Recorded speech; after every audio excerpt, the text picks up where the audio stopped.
Zdravljeni, z vami sem Minka in tole vam moram pokazati. Ste rekli, zakaj imaš škatlo jajc? Niso jajca, lejte to.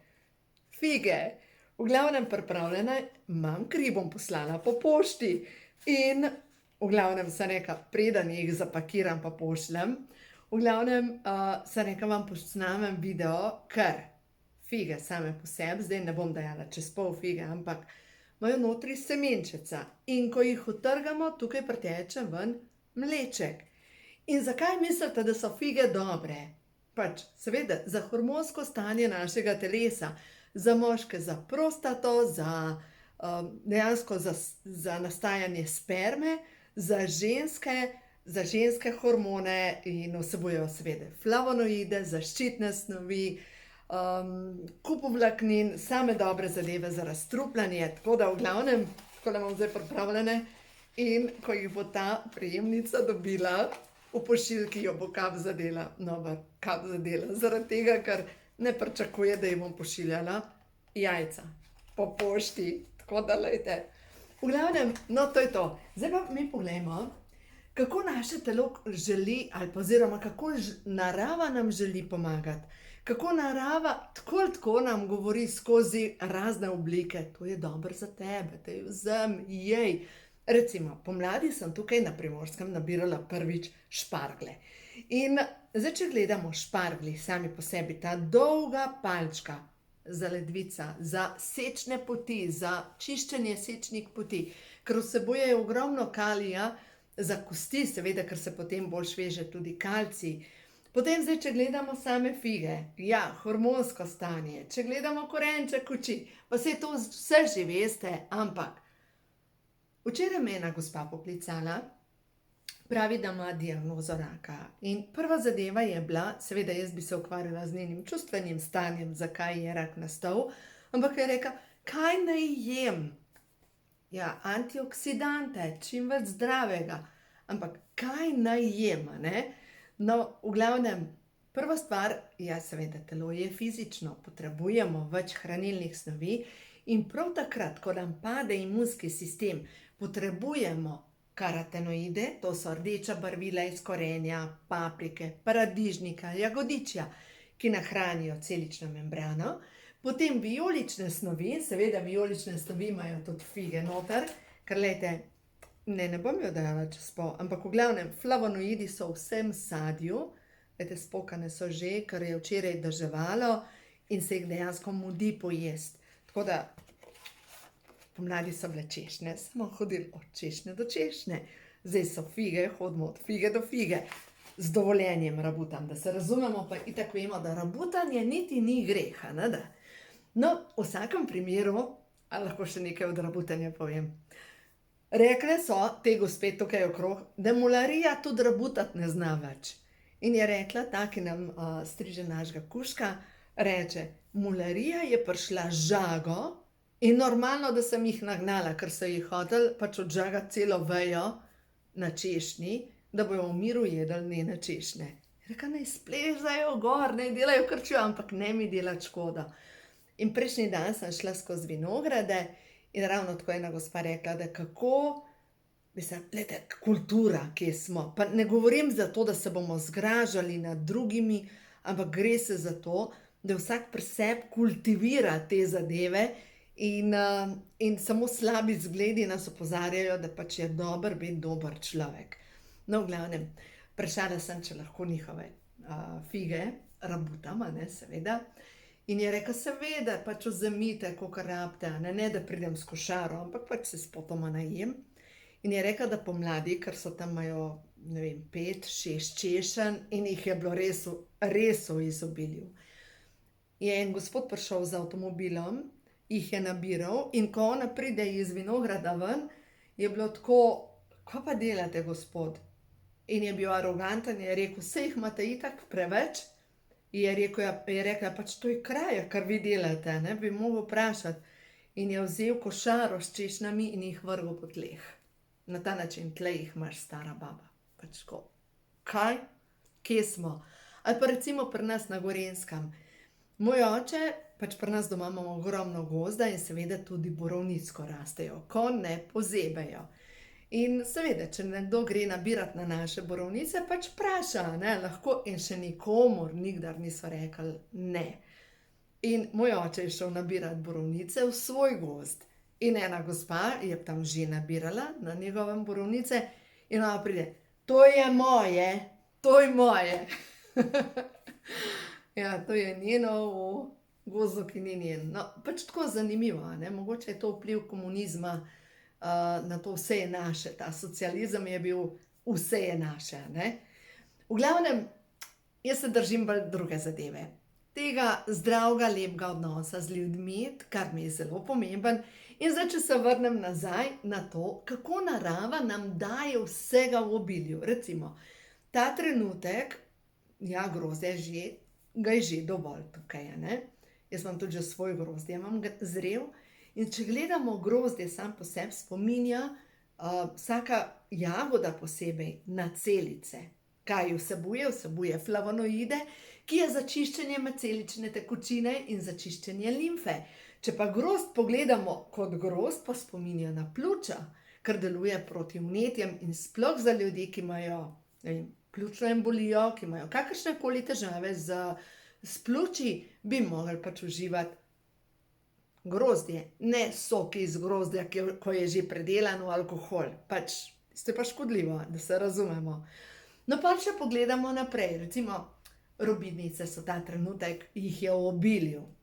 Robidnica sama po sebi je polna drobnih celic in deluje na čiščenje našega telesa. Robidnice vsebujejo flavonoide, ki so za našo kri, poleg tega pa resveratrol, to je pa ena snov, ki obnavlja naše možgane in deluje proti vnetjem na celični ravni. Tako da zdaj, če pogledamo, naša narava nam daje vse te dobre zadeve, ki so dobre za naše telo. In če se vrnem na to gospo, ki je zbolela za rakom, ki je rekla, kaj naj jem? Hrano, ne? Hrano je treba jesti. Ker hrana je zdravilo in čim manj predelanega, se pravi, sendvič, bela moka, prečiščene zadeve. Nekoč smo delali bela moka, pa voda, nastane lepilo. To je bilo nekoč, ne, danes se pa to iz tega peče kruh. In temu ne moremo reči kruh, ki je kot živilo, ampak je kruh, ki ne moremo niti reči več, da je to živilo. Pol po drugi strani, recimo, jaz ogromno pač uporabljamo doma ajde, seveda pečem kruh iz ajde. Ko ostanejo banane v hladilniku, spečem beljakovinski kruh iz teh bananin kruh. Ajdo uporabljamo kot, ne vem, za rižote, kašate. Ajdo kuham, kar tako jo skuham, pa jo potem dajemo v solate. Pač ajda je dejansko zakon. In zdaj pa, kaj ima pa ajda noter? Ajda ima noter rutin. Rutin je pa za vse tiste, ki imate kakršnokoli vensko popuščanje, ki imate krčne žile, ki imate težave s srcem. Ajda vsebuje magnezij. Magnezij je za bitje srca, proti krčem v mišicah. Ajda vsebuje tudi predstopno A vitamina, ker so barvila noter, ki delujejo prav tako na zaščito vida, na obnovo vida. In spet, če pogledamo eno zrnce, ajde spominja na celice. Če bomo mi uporabljali ajdo vsak dan, dejansko nahranimo naše celice. No, zdaj vam pa še nekaj povem, kaj se zgodi, ko posegamo po preveč dobri hrani. Se pravi to, kar se da kupiti, ne vem, kakšen burek, kakšna pica, kakšna žemljica, kakšna sirovka. Pač tisto, kar je, koliko je dobra, ne, ali pa da ne govorim o kakšnih krofkih, pa kakšni piškoti in tako naprej. Ogromno ljudi pač reče, saj jaz se zdravo prehranjujem, ampak ko me zvije tista želja po sladkem, imam pa za vsak slučaj, a ne. In tisto, kar vsebuje te transmaščobne kisline, to dela v našem telesu tako škodo, da ta škoda potem zmede tudi hormonsko, ta škoda, vsa ta antihranila v našem telesu zmotijo delovanje hormonov in ko te začnejo delati po svoje, deluje res vse po svoje. In zadnjič sem eni mladi punci razlagala o tem, ker ima težave s ščitnico in seveda teža se ji nabira, zaradi tega ima nizko samopodobo in je na začetku odrasle dobe. Pač dejansko rabi pomoč. No in v glavnem ji razlagam o hormonskem stanju sploh v ščitnici. In da si boste lažje predstavljali, kaj to pomeni v telesu, ko imate hormonsko zmedo in ko vam ščitnica ne deluje tako, kot bi mogla. Če si predstavljate križišče, semafor vemo, da poteka urejeno.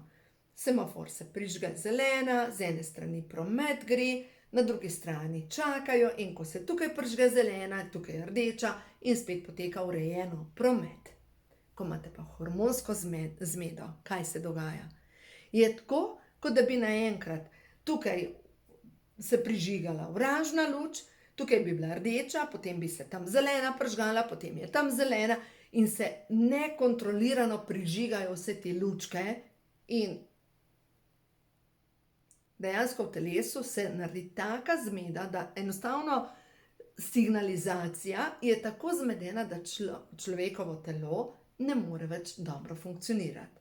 In potem tak človek, ki ima hormonsko zmedo, prvi pokazatelj je, da je brez energije, pač mrtev. Tako mrtev, brez volje, brez pospeška, zjutraj se zbudi utrujen od teže življenja. Nima volje ne za telovadbo, ne za sprehode, niti ne za zdrave navade. Mogoče ima tudi možgansko meglo, nič ne ostane v možganih, enostavno se reče, o svojem telesu se počutim starega. Zdaj pomislite, to dekle, o kateri sem razlagala glede delovanja ščitnice, je na začetku odrasle dobe, ampak v svojem telesu se počuti, kot da bi imela 90 let in da je tik pred smrtjo. Dajte pomisliti. In če se v vašem telesu to dogaja, da delujejo hormoni po svoje, dajte se umiriti za začetek in začnite posegati samo po zdravi hrani. To je prva točka ljubezni do sebe. Ker če imate sebe kolikčkaj radi, boste v svoje telo dali tisto, kar podpira vaše telo. Vem, da vas je veliko, ki se imate radi, ampak to paše tista pica ali pa tisto. Vem. Ampak, čustva so bolj pomembna, kot si mislimo. Seveda je bolj enostavno se s hrano ukvarjati, kar je bolj tehnično. In čustva so pa tista, ki nas učijo ali pa ki nam kažejo, ki se potem izražajo na našem telesu. No, zdaj pa pojdimo na čustveno stanje. Nekdo, ki ima hormonsko zmedo, nima samo na telesni ravni hormonsko zmedo, ampak ima hormonsko zmedo v sebi noter, čustveno zmedo. Nekdo, ki ima zakisano telo in se slabo počuti in ima zaradi tega vnetja, ima na čustveni ravni 100% težave s čustvi in s tem, da tlači svoja čustva, jih ne izraža in ni pozoren na to, kaj sploh občuti. Mogoče program, moram biti pridna, prijazna, moram ugajati, če se pa vsem noter pritožujem, je sicer vse v redu, ampak samo, da sem naven vesela pa prijazna.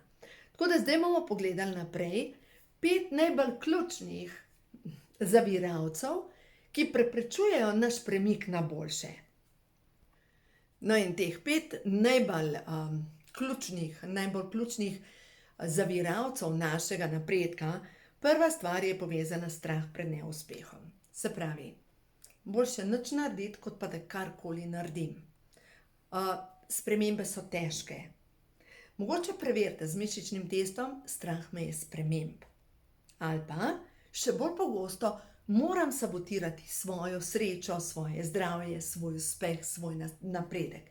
Moram sabotirati svoje življenje dobesedno. In zdaj, kaj to pomeni? Na nek način strah pred spremembo je zadaj.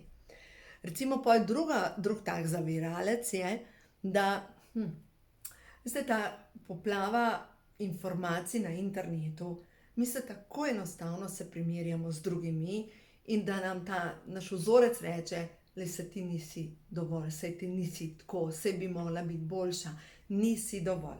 Mogoče smo bili vzgajani skozi to, da so nam govorili, nisi dovolj, pa so te primerjali mogoče s sorejencem, ne z bratom, sestro, ali so te primerjali z nekom, ki je bil boljši od tebe in ste si nekako ustvarili mnenje, da niste dovolj. No in ta nisem dovolj pomeni, da enostavno ne narediš nobenih premikov, ker na nek način podzavestni program sej ni vredno, tako tiho bob, sej ni vredno. Veste, zdaj mi pride na pamet, dejansko tako, kot v slikah, ki mi letijo skozi, energija ta saj nevredno gre na trebušno slinavko. Trebušna slinavka je pa povezana z hormonom lakote, z inzulinom, in inzulin je pa povezan potem naprej s to potrebo, da posegamo po sladkih prigrizkih, ali pa da se ne moreš nasiti do konca, da ne moreš se najesti, da si enostavno ne moreš nehati. In ko imamo to v družini, ta program, sej ni vredno. Se ni vredno truditi, sej vse za manj, boste 100% imeli težave ali s trebušno slinavko, posledično lahko s sladkorno boleznijo tipa 1 ali tipa 2 in predvsem s potrebo, besedami gre prenajedanje. Se pravi, potreba potem, da pojeste več sladkih prigrizkov, več sladkega in na nek način sabotiranje tega, da jeste zdravo hrano. No, potem naslednji zaviralec naše osebne rasti in naših premikov je to, da mogoče smo v preteklosti že poskusili nek premik narediti, pa nam ni uspel. Se pravi, zdaj glede na podlagi preteklih izkušenj ne upamo delati korake naprej. Ampak, glejte, tudi to sem jaz sama nekoč imela v sebi, ker sem brala vse te knjige Louise Hay glede osebne rasti, ponavljanja pozitivnih afirmacij in sem prišla do zaključka, a veste, nekaj časa sem delala in potem sem prišla do ene točke, pa sem rekla, a sej nikamor ne pridem. In to pomeni, da sem pustila nekaj časa knjige pri miru, nisem nič delala na sebi in potem, ko sem bila spet v neki godlji, sem spet začela delati na sebi. No, in vse te šole, vsi ti koraki so me pripeljali dejansko do te zdravilne molitve dekodiranja, da sem začela čistiti svoje podzavestne vzorce. Seveda dobite jih, spodaj bom dala povezavo, zdravilna molitev dekodiranja, dela čudeže pri čiščenju podzavestnih vzorcev. In, glejte, jaz vem, da sem sigurno imela eno teh programov, sabotirati moram svojo srečo in napredek. Potem naslednja stvar, ki nas lahko zavira pred tem, da ne delamo nekih korakov naprej, je lahko, da nikdar ni dovolj popolno. Jaz nisem dovolj popolna, moji produkti niso dovolj popolni, nisem dovolj in smo spet pri teh vzorcih, perfekcionizem. Mora biti vse perfektno, mora biti vse tipi-topi, mora biti. Ampak, glejte, mene je nagovoril Gaudí.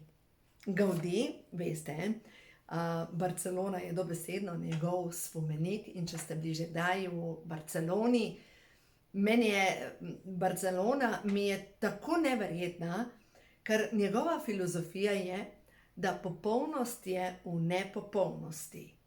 In ko je delal vse te parke z vsemi temi razbitimi ploščicami in delal mozaike, in recimo cerkev Sagrada Familia, ravno tako.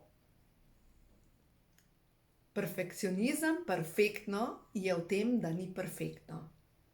Naravo, ko pogledaš, drevo je perfektno, s tem, ko ni popolno. Pač narava je popolna skozi svojo nepopolnost. In ko bomo mi ljudje sprejeli to, da smo mi popolna bitja, skozi svojo nepopolnost. Ja, nekdo ima tukaj več, nekdo tukaj manj, nič ni narobe, ampak soditi v nek kalup In zdaj, če pogledamo na Instagram, so približno vse ženske iste, napumpana usta, napumpana lica, izgledajo tako zbotoksirane, da se še nasmejati ne morejo, ne upajo, ne morejo, zato ker imajo so tako kot žabice. In je to. Ne vem, če je to popolno, da izgledaš tako, kot je ena narisana slika. Pač ljudje smo in ljudje smo povezani z naravo in narava je popolna v svoji nepopolnosti. No, naslednja točka, ki nas močno zavira, je pa strah pred sodbo drugih ljudi. Se pravi, ljudje smo itak navajeni, da radi pokritiziramo. A vam povem mojo zgodbo, saj vsi ne gledate. Tisti, ki ste z mano 20 minut, pomeni, da ste tisti, ki vam lahko zaupam. Jaz sem zdaj tako, sodba pred drugimi mi je grozna. Pa ne v Sloveniji. Pač v Sloveniji se počutim čisto dobro. Govorim slovensko, to, kar govorim, ampak angleščina. Jaz govorim angleško, ampak ne popolno.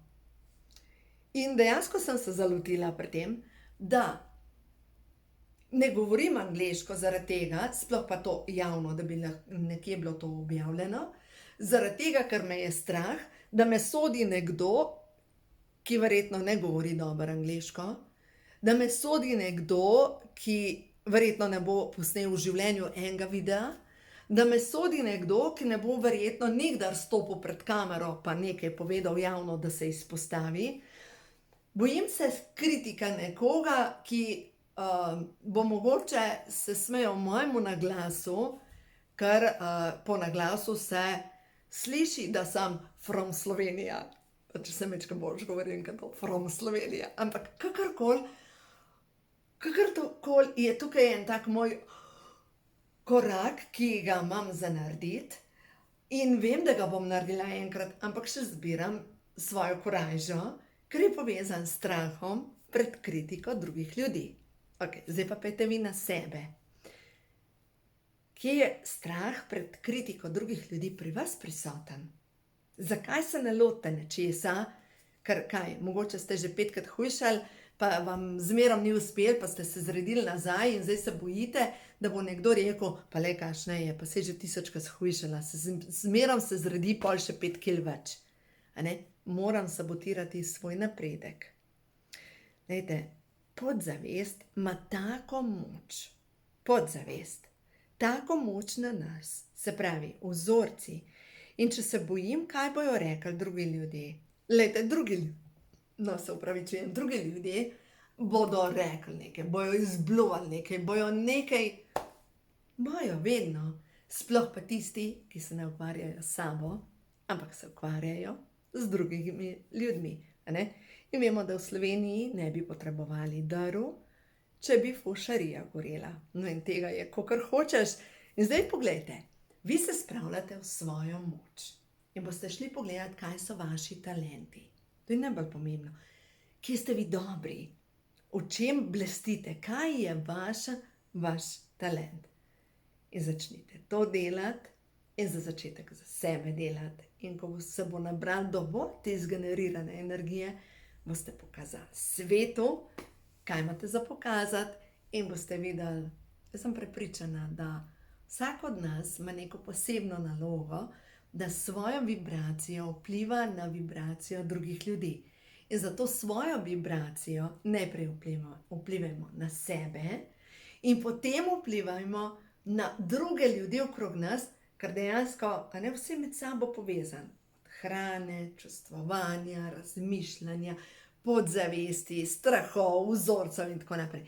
Vse med sabo pač povezano in zdaj tisto, kar vi lahko naredite, je sigurno to, da začnete pri zadnji točki, počistite strah pred sodbo drugih ljudi in ko boste ta zadnji strah počistili, boste naredili en korak naprej in boste začeli skrbeti bolj za svoje zdravje in se boste bolj zavedali, kako vaše telo je svetišče in ga dejansko zaradi tega hranite z ljubeznijo in posegate po dobri hrani In ker se boste zavedali, da vaše telo je svetišče, ne boste več svoje energije dajali v odnose, kjer so vas že 1000-krat peljali žejne čez vodo.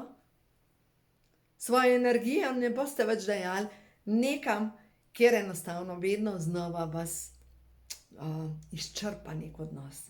Ne rabite tega v svojem življenju. In če zdaj se vrnemo na naravo, to, kar nam daje, tisto sigurno, kar nam daje narava, je to, da nas napolni z novo energijo. Preko tega, kar pojemo, preko žive vode in preko tega, da gremo v naravo, ker narava čisti naše energijsko polje. Tako da ja, glejte, vse je med sabo povezano, tako da zdaj, če gledamo, karkoli boste naredili za sebe, je to samo dobro, ker ste tukaj in ste živi in to je največ, kar je lahko. Živi ste. Tako da v glavnem uživajte in se vidimo v naslednjem videu. Če imate kakšno idejo za video, dajte mi napisati, kaj želite več, tudi česar manj mogoče. Predvsem bom pa vesela vsakega lajka, če vam je všeč tale video, oziroma vpišite se ta subscribe, se pravi, da se prijavite na moj kanal, da boste obveščeni, ker s tem pomagate, da ta informacija, ta pozitivna energija pride do več ljudi. Tako da uživajte, vse dobro vam želim in ja, se vidimo v naslednjem videu.